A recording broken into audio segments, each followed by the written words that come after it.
Okay, people, it was absolutely necessary for me to revisit and discuss this statue that's been put up in front of the UN uh, main headquarters in New York.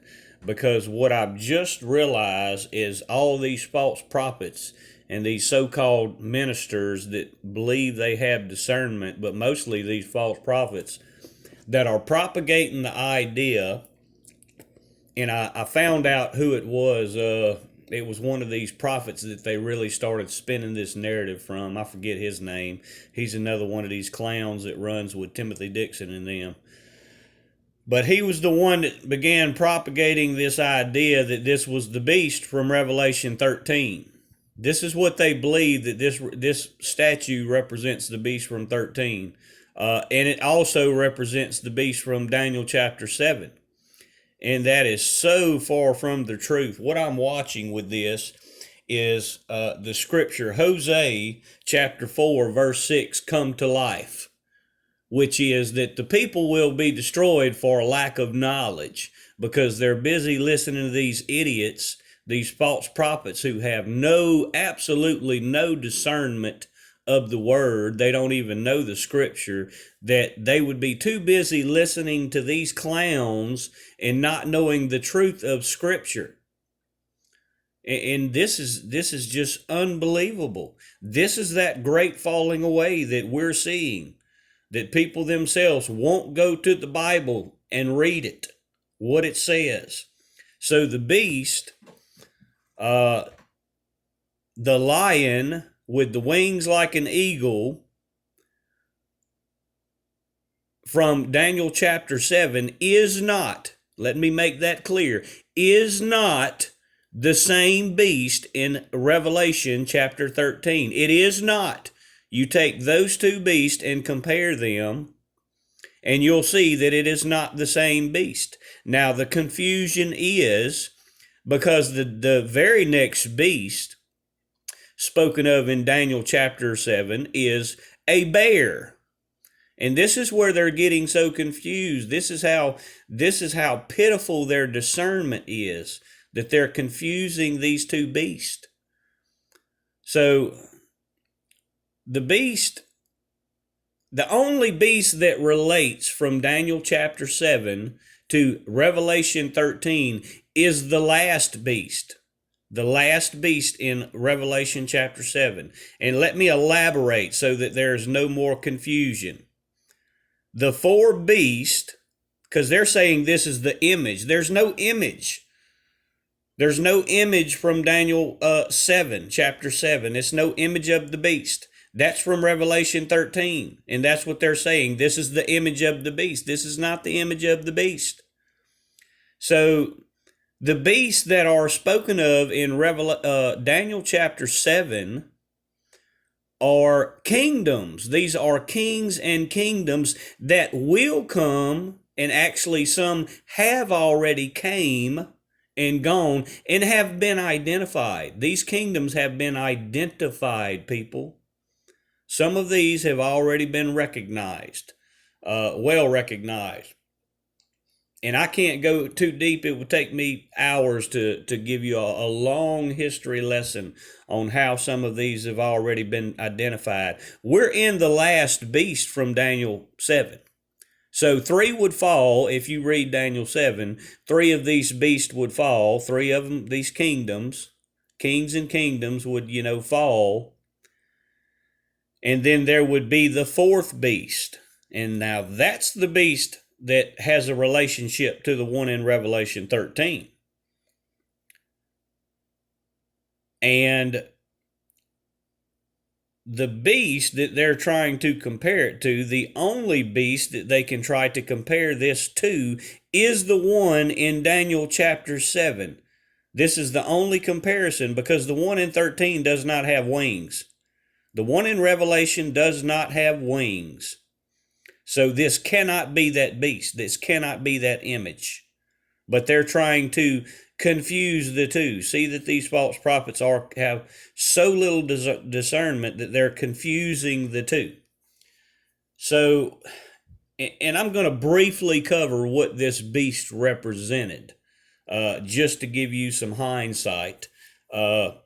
This beast was a representation back when Alexander the Great ruled in his kingdom. That is the kingdom that came and fell. That is the beast kingdom that fell. Now this is represented by a lion with wings, because that's associated to Saint Mark. That is the symbol of Saint Mark, the lion with wings. And there is a statue you can look up that is associated to Saint Mark. And that statue is a lion with eagle's wings. That is his association. And if you read that in Daniel 7, it talks about how this beast would come out of the ground. Understand that. And the significance behind that is that when St. Mark died, he was actually unburied. His grave was robbed, basically, I think 2 or 3 times. I don't remember the history exactly, but his grave, his remains were robbed, and they pulled them out of the ground and relocated them. I know at least twice, pretty sure at least twice. So that is the representation of coming out of the ground. But the significance, something you have to understand behind this, is these kingdoms are representation, like, and you can see this even with the United States. A lot of these kingdoms were always usually built on religious Christian values, or whether it be before Christianity, Judaism. They were based on good, sound religious values, and became major empires that ultimately decided to go around conquering and became beasts. They became basically a beast kingdom, because they became oppressive and destructive, just like America has become. Exactly like America was begun on good Christian sound foundation, and ultimately has become the beast that it is. So that is the understanding, but it dumbfounds me. It completely dumbfounds me that everybody is falling for this ridiculousness and not going to the scripture itself and verifying this. These are not the same two beasts. And the beast that they're trying to, they would have to only associate this to the beast from Daniel chapter 7. But what's crazy is they're trying to relate that beast to the same beast in Revelation 13. And they are not the same beast. Those are two totally different beasts. Not even close. Not even close. Because a leopard and a lion is not the same. I'm sorry, it's not the same. And the beast in Revelation 13 does not have wings, but the one in 7 does, in Daniel 7. And if you read, all you have to do is take a few minutes of your time, 15 minutes of your time, to read fully through Daniel chapter 7. It clearly explains what these beasts are. It explains in depth that these are kings and kingdoms that will rise and fall until the last beast kingdom rises. So, and that beast is associated to the beast in Revelation 13. So make sure you're not, I hate to say it, but absolutely retarded and ignorant of the word and being fooled by these false prophets, because Hosea chapter 4 verse 6 clearly points this out, that the people would be destroyed from lack of knowledge, and your lack of knowledge comes from not reading the Bible itself to test everything just as it says to do.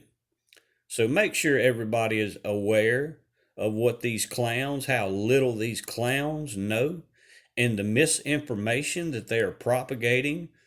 And they're fooling millions and millions of people, no telling how many millions of people, over this statue that's been put up. Because people simply won't go to the scripture and test it and read it. Therefore, fulfilling Hosea 4, verse 6. People will be destroyed for lack of knowledge because they didn't go to the scripture. Be sure to read the Bible. Read Daniel chapter 7. Compare it to Revelation 13 so you yourself know the difference and have full discernment of what the word says. Do not be destroyed by lack of knowledge. God bless.